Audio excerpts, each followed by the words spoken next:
A former Chechen police officer who admitted taking part in the murder of Russian opposition activist Boris Nemtsov likely confessed under torture, a member of the Kremlin's Human Rights Council has said.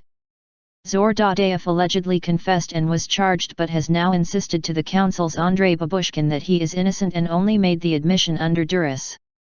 There are reasons that lead us to believe Zaur Dadayev confessed under torture, Babushkin told the AFP news agency on Wednesday after a visit to the suspect's Moscow prison cell.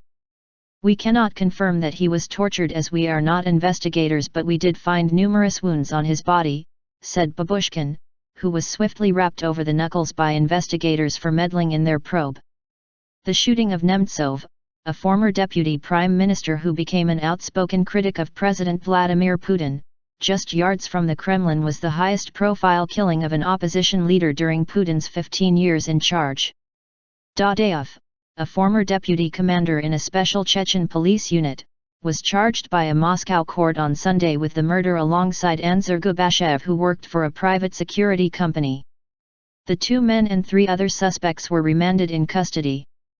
Babushkin said Dadayev claimed he had made the confession under duress after being arrested in the North Caucasus region of Ingushetia last week, alleging that he spent 2 days manacled and with a sack over his head. "They shouted at me all the time, 'You killed Nemtsov, didn't you?' I said, 'No,'" Babushkin reported Dadayev as saying.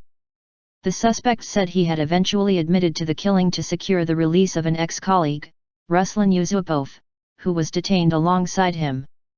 Russia's powerful investigative committee condemned Babushkin's statement as breaking the law and said that he and a colleague who visited Dadayev would be questioned over possible interference in a criminal case.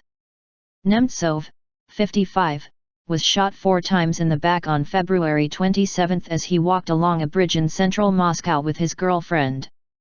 The killing sent shockwaves through the opposition, which accuses Putin of steadily suppressing dissent, and the Kremlin of being behind the murder of one of its last outspoken critics.